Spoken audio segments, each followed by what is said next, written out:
High, welcome back to my channel Arpita knowledge blog. আজকে আমি একটা মন্দিরে যাচ্ছি। যারা নৈহাটিতে থাকো তারা মোটামুটি এই মন্দিরটার সম্পর্কে প্রত্যেকেই অবগত, আর যারা নৈহাটিতে থাকো না তারা এটা দেখে নেবে। কোথায় যাচ্ছি সেটা তোমরা দেখলেই বুঝতে পারবে। অ্যাকচুয়ালি মন্দিরটা ভীষণ ভালো, চলো যেতে যেতে বলি। আমি এসছি নৈহাটির মাদ্রালে অবস্থিত হনুমান মন্দির। এটাকে অনেকে পুরনো মন্দিরও বলে থাকে। মন্দিরটা খুব সুন্দর, ঢুকতেই একটা সিদ্ধিদাতা গণেশের মন্দির রয়েছে।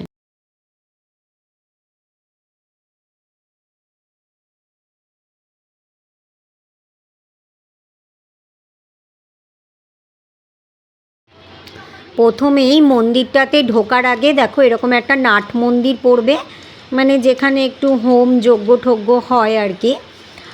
বসারও বেশ জায়গা আছে, যদি কীর্তন টীর্তন যদি হয় তাহলে এখানে লোকজন বসে কীর্তন করবে এবং হোম যজ্ঞ করার সামনে একটা জায়গা রয়েছে। এই দেখো, এই হলো সেই বিখ্যাত বজরংবলীর মন্দির, যেখানে বজরংবলীকে এরকম শোয়া অবস্থায় রয়েছে। এখানে কিন্তু মেয়েরা ঢুকে ঠাকুরের পা ছোঁয়া মানে স্পর্শ করা কিন্তু বারণ রয়েছে, কারণ যেহেতু বজরংবলী একজন সাত্ত্বিক দেবতা, তাকে যেহেতু মেয়েরা ছুঁতে পারে না, তো তার জন্য মেয়েরা এখানে ছুঁতে পারে না, স্পর্শ করতে পারে না। এই যে সিঁড়ি আছে এখান দিয়ে নিচে নেমে যেতে লাগে, তো আমি আর নিচে ঢুকলাম না, তোমাদেরকে বাইরে থেকেই দেখাচ্ছি। দেখেছো পুরো শোয়া অবস্থায় বজরংবলী রয়েছে। এর অনেক কাহিনী আছে, এটা আমি তোমাদেরকে পরের একটা ভিডিওতে বলবো যে কেন বজরংবলী এরকম শোয়া অবস্থায় রয়েছে ঠাকুরটা। তো ভীষণ জাগ্রত এই মন্দিরটা। জয় শ্রীরাম, জয় বজরংবলী। সত্যি মানে এত সুন্দর, পুরো সারা গায়ে একদম সিঁদুর দেওয়া থাকে। ওই দেখো একজন ভদ্রমহিলা দূর থেকে পুজো দিচ্ছে।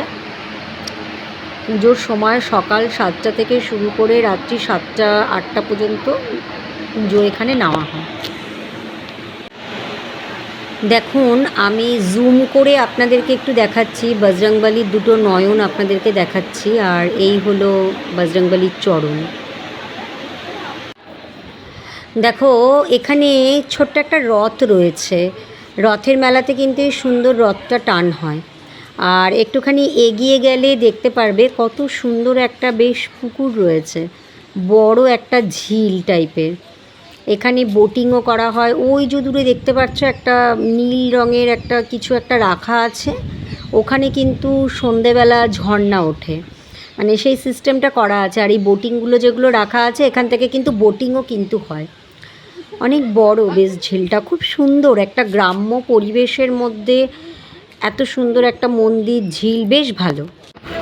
আর এইবার আমি তোমাদেরকে যেটা বলবো সেটা হলো অ্যাড্রেসটা, মানে কিভাবে আসতে হবে।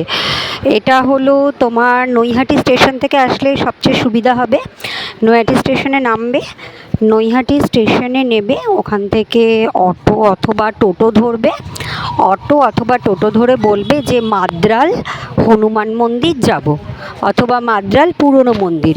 যদিও এটা কাকিনাড়া দিয়েও আসা যায়, কিন্তু কাকিনাড়া দিয়ে আসলে অনেকটা ঘুরতে হবে। নৈহাটিটাই হলো সবথেকে বেস্ট অপশান। তো নৈহাটি স্টেশনে নেবে, 4 নম্বর প্ল্যাটফর্ম থেকে বাইরে বেরোবে। 4 নম্বর প্ল্যাটফর্ম বাইরে বেরিয়ে বলবে যে আমি মাদ্রাল হনুমান মন্দির যাব। দেখো দুধারে কত সুন্দর পার্ক রয়েছে, শিশু উদ্যান, বেশ সুন্দর লাগছে কিন্তু, তাই না পরিবেশটা? দেখুন বন্ধুরা, এখানে কিন্তু খুব সুন্দর একটা মায়ের মন্দির আছে, যেটা হলো অন্নপূর্ণা মায়ের মন্দির। মায়ের মুখটা কি সুন্দর, তাই না? দেখলেই যেন প্রাণটা জুড়িয়ে যায়। আর দেয়ালের গায়ে কত সুন্দর করে নকশা কাটা রয়েছে, খুব ভালো লাগছে মন্দিরটা। দরজাটা বন্ধ, তার জন্য আমার দেখাতে অসুবিধা হচ্ছে, পুরোটা আমি দেখাতে পারছি না, কারণ এখন দুপুরবেলা তো, তার জন্য। এটা মানে গম্বুজ চূড়া টাইপের বেশ করা আছে। মায়ের মুখটা আমি জুম করে দেখাচ্ছি, কি সুন্দর লাগছে দেখুন মায়ের মুখটা। আর এই যে এখানে দেখতে পাচ্ছেন অনুসন্ধান কেন্দ্র, এখানে কিন্তু ভোগের ব্যবস্থা করা আছে। শনিবার, মঙ্গলবার আর রবিবার কিন্তু এখানে ভোগ খাওয়ানো হয়। 21 টাকা, 21 বলছি দুঃখিত, 51 টাকার বিনিময়ে বিভিন্ন রকমের ভোগ দেওয়া হয়। এখানে কিন্তু ভোগের ব্যবস্থাও কিন্তু করা আছে, আগে কুপন কাটতে হবে। তো ভিডিওটা আপনারা দেখলেন। যদি আমার এই ভিডিওটা ভালো লেগে থাকে তাহলে প্লিজ আমার এই ফেসবুক প্রোফাইলটা কিন্তু ফলো করে দেবেন এবং আমার ইউটিউব চ্যানেলটা কিন্তু সাবস্ক্রাইব করবেন। আর প্রচুর প্রচুর কিন্তু আমার এই ভিডিওটা কিন্তু শেয়ার করবেন। আরও এরকম অনেক ধরনের ইনফরমেটিভ ভিডিও পাওয়ার জন্য আমার এই চ্যানেলটা কিন্তু সাবস্ক্রাইব করবেন এবং ফেসবুক থেকে যারা দেখছেন তারা কিন্তু অবশ্যই কিন্তু লাইক করে শেয়ার করে দেবেন আর আমার চ্যানেলটাকে কিন্তু ফলো করবেন। এটা হলো মাদ্রালের অনেকেই বলে পুরনো মন্দির, আবার অনেকে বলে হনুমান মন্দির। তো অতি পুরনো জাগ্রত এই মন্দির, গ্রাম্য পরিবেশে খুব সুন্দর, মানে ভালো মন্দিরটা, মোটামুটি খুব ভালো। তো চলুন আজকের মতো ব্লগটা আমি এখানেই শেষ করছি। আবার নেক্সট টাইমে কোনো এরকম একটা ব্লগ নিয়ে আপনাদের সামনে আমি হাজির হব। টাটা।